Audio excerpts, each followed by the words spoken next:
Hello student, last video में हम कर रहे थे अल्कोहल, फिनॉल और ईथर, और इसी में स्पेशली बात की जा रही थी अल्कोहल की प्रिपरेशन, यानी उनको सिंथेसिस करने के मेथड बनाने की विभिन्न रिएक्शंस मेथड्स को हमने जाना।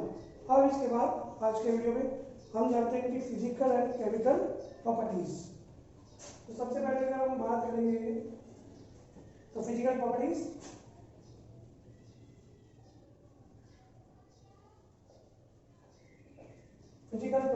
Of alcohol. अल्कोहल के भौतिक गुणों को हम जानेंगे। तो सबसे पहले हम देखते हैं कि अल्कोहल होता कैसा है। हम ये कहते हैं कि जो अल्कोहल है उसकी अगर नेचर की बात करें तो हम कहते हैं कि न तो ये एसिडिक है न बेसिक है। जनरली इसको माना जाता है न्यूट्रल। तो हम ये कहते हैं alcohol is neutral in nature, यानी उदासीन है। उदासीन नेचर का है। दूसरी हम बात करें कि इसकी फेज कैसी है, तो हम कहते हैं जो लोअर मेंबर के अल्कोहल है, यानी C1 से C11 के जो अल्कोहल है, methyl, ethyl, propyl, butyl alcohol जो है वो लिक्विड इन नेचर, लिक्विड है, द्रव है। बट जो हायर मेंबर है C12 से हायर, तो वो जो होते हैं वो क्या होते हैं, सॉलिड होते हैं, सॉफ्ट सॉलिड, मोम के समान। तो वो हम कहेंगे सॉफ्ट सॉलिड है, मोम के समान। वो कैसे सॉलिड है, यानी ठोस है। तीसरी अगर हम बात करें तो हम ये कहते हैं वाटर में घोल के देखिए तो वाटर में डिजॉल्व होता है कि नहीं, ऑर्गेनिक कंपाउंड है।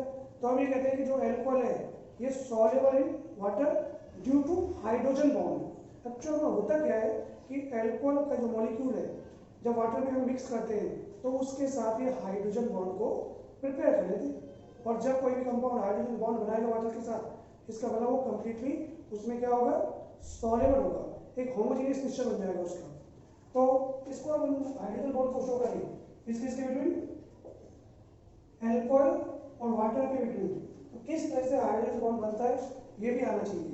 तो देखिए कैसे, इसको हम ऐसे शो करते हैं, एक अल्कोहल का मॉलिक्यूल, एक वाटर का मॉलिक्यूल, फिर अल्कोहल का मॉलिक्यूल और फिर वाटर का मॉलिक्यूल जो दिखा है। हम कहते हैं कि ऑक्सीजन पार्शियल नेगेटिव, ये पॉजिटिव,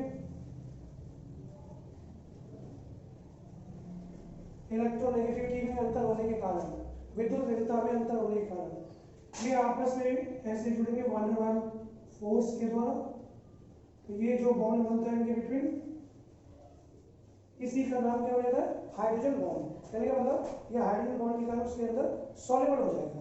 लेकिन अब इसमें खास बात कि जब एक तो लोअर मेंबर का अल्कोहल है, यानी कम कार्बन है, लेकिन जैसे जैसे ये हायर होते जाते हैं इस तरह से, तो इनकी सॉल्युबिलिटी बढ़ेगी या घटेगी। तो हम कहेंगे जैसे जैसे इनका हाइड्रोफोबिक पार्ट, यानी ये हाइड्रोकार्बन वाला भाग जो है ये बढ़ता जाता है, तो इनकी सॉल्युबिलिटी क्या हो जाएगी, डिक्रीज हो जाएगी, घट जाएगी। तो लोअर मेंबर और हायर मेंबर में से कौन सा ज्यादा सॉल्युबल होगा, लोअर मेंबर वाला अल्कोहल वाटर के अंदर ज्यादा सॉल्युबल होगा। लेकिन अब फिर क्वेश्चन पूछ जाता है, क्रॉस क्वेश्चन, कि यदि दोनों के सेम अनुभार है, मोलर मास है, तो सॉल्युबिलिटी किसकी ज्यादा होगी, क्या टर्सरी की ज्यादा होगी, क्या सेकेंडरी की ज्यादा होगी, क्या प्राइमरी की ज्यादा होगी। कहने का मतलब जैसे जैसे ब्रांच बढ़ जाती है, तो ब्रांच बढ़ने से हम ये कहते हैं कि अल्कोहल की जो सॉल्युबिलिटी है वो वाटर में बढ़ जाती है। इसका रीजन ये है कि जो इसका ये वाला पिछला हिस्सा है उसका वॉल्यूम क्या होगा, घट जाएगा, वॉल्यूम क्या होगा, घट जाएगा। तो उस कंडीशन में टर्सरी, सेकेंडरी एंड प्राइमरी का कंपैरिजन करें तो हम कहते हैं tertiary is the more soluble in water comparison to primary. इनकी जो सॉल्युबिलिटी है यानी विलेयता है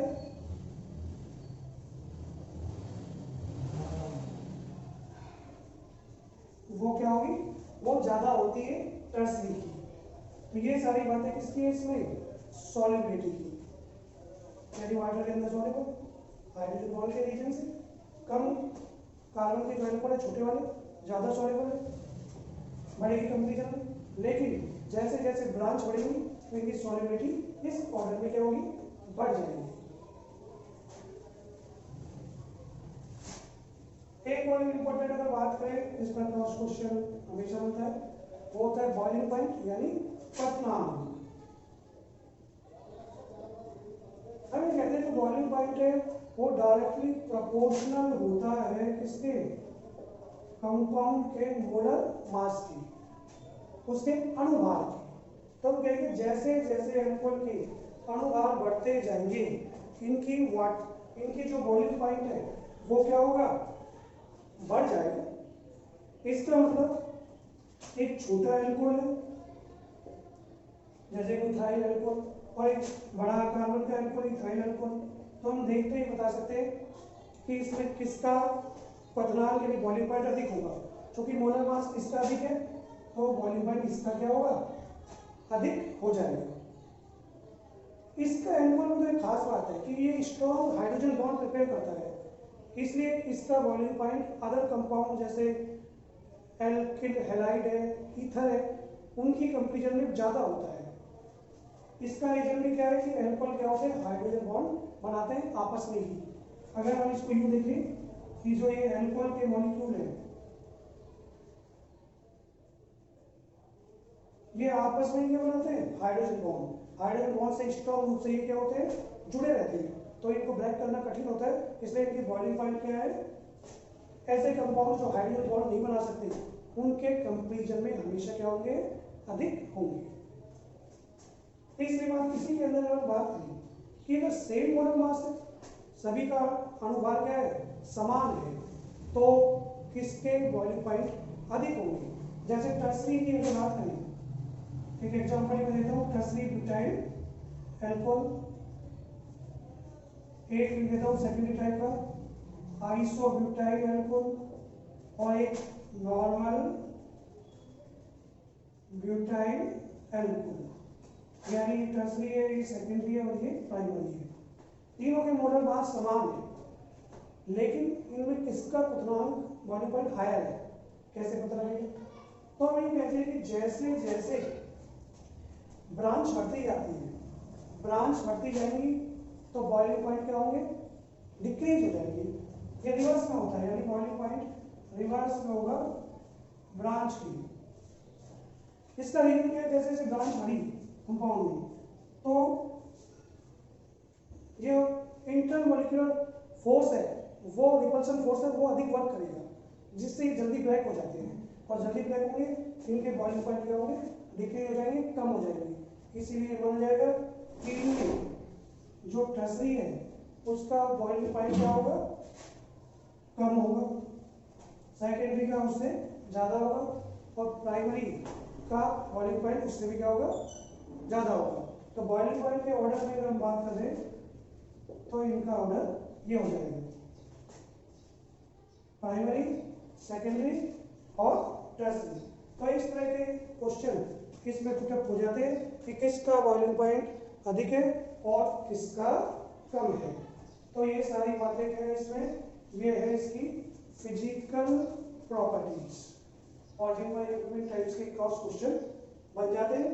लेकिन सभी का आंसर इनमें से मैंने दे दिया कि मोलर मास बढ़ने पर हमेशा ये इंक्रीज होंगे, हाइड्रोजन बॉन्ड के कारण अन्य कंपाउंड से ज्यादा होंगे, और ब्रांच बढ़ने पर हमेशा बॉइलिंग पॉइंट क्या होंगे, डिक्रीज होंगे।